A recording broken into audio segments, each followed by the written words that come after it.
Praise the lord. దేవుని వాక్యంలో నుండి ఒక మాట. కాబట్టి వారికను ఇద్దరు కాక ఏక శరీరముగా ఉన్నారు. కనుక దేవుడు జతపరిచిన వారిని మనుషుడు వేరు చేయకూడదని చెప్పెను. మత్తయి సువార్త 19వ అధ్యాయము 6వ వచనము. ఒకరోజు ఇద్దరు భార్యాభర్తలు ఉదయాన్నే గొడవపడుతూ ఒకరిపై ఒకరు అరుచుకుంటూ ఉన్నారు. భార్య భర్తతో, ఇక నేను మీతో కాపురం చేయలేను అని చెప్పి వెళ్ళిపోయింది. భర్త కూడా కోపంతో బయటికి వెళ్ళిపోయాడు. అప్పుడు ఆ భార్య ఫోన్ తీసుకొని వాళ్ళ అమ్మకు ఫోన్ చేసి, అమ్మ, నేను పిల్లలను తీసుకొని మన ఇంటికి వస్తాను. నా భర్తను భరించలేకపోతున్నాను, సహించలేకపోతున్నాను అని చెప్పగానే వాళ్ళమ్మ తన కూతురుని తిడుతూ, భార్యాభర్తలు అన్నాక చిన్న చిన్న గొడవలు రాకుండా ఉంటాయా? అవి సహజంగానే వస్తాయి. గొడవలు వాటంతట అవే సర్దుకుంటాయి అని చెబుతూ తిట్టి, నీ భర్తతో గొడవపడినంత మాత్రాన నీ భర్తను వదిలి పుట్టింటికి వచ్చేస్తావా? ఒకప్పుడు నీ అక్క కూడా కోపంతో ఆవేశంలో తన భర్తకు విడాకులు ఇచ్చి పుట్టింటికి వచ్చి ఇక్కడే కూర్చుంది. ఇప్పుడు నువ్వు కూడా పుట్టింటికి వచ్చి కూర్చుంటావా?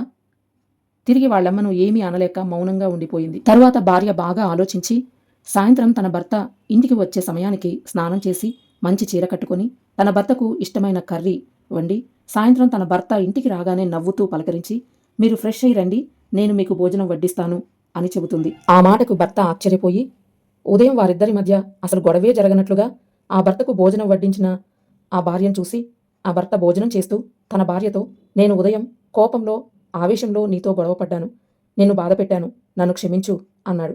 అప్పుడు అర్థమవుతుంది భార్యకు, భార్యాభర్తల మధ్య గొడవలు వచ్చినా వాటంతటా అవే సర్దుకొని పోతాయి అని వాళ్ళమ్మ చెప్పిన మాటలు గుర్తు చేసుకొని వాళ్ళ అమ్మకు మనసులోనే కృతజ్ఞతలు తెలుపుకుంది. ఒక మంచి మాట ఒక కాపురాన్ని నిలవబెడుతుంది. ఒక చెడ్డ మాట చేతులారా అదే కాపురాన్ని కూల్చివేస్తుంది. జాగ్రత్త. ఈరోజు చాలామంది తల్లిదండ్రులు వారి బిడ్డల యొక్క కాపురాలను నాశనం చేస్తున్నారు. కూతురు తన భర్త మీద కంప్లైంట్ చెప్పగానే నువ్వు మన ఇంటికి వచ్చేసాయి అని చెప్పే తల్లిదండ్రులు ఉన్నంత కాలము కాపురంలో నిలవబడవు. మీ బిడ్డలకు పెళ్లి చేయక మునిపే భార్యాభర్తలు ఎలా నడుచుకోవాలో, ఇద్దరి మధ్య సమస్యలు గొడవలు వచ్చినప్పుడు ఎలా ప్రవర్తించాలో, ఇంటి గుట్టును బయట పెట్టకుండా గుట్టుగా ఎలా కాపురం చేయాలో నేర్పించాలి. ఇది తల్లిదండ్రుల యొక్క బాధ్యత. భార్యలారా, మీ భర్తలకు విధేయులయుండుడి, ఇది ప్రభువును బట్టి యుక్తమై ఉన్నది.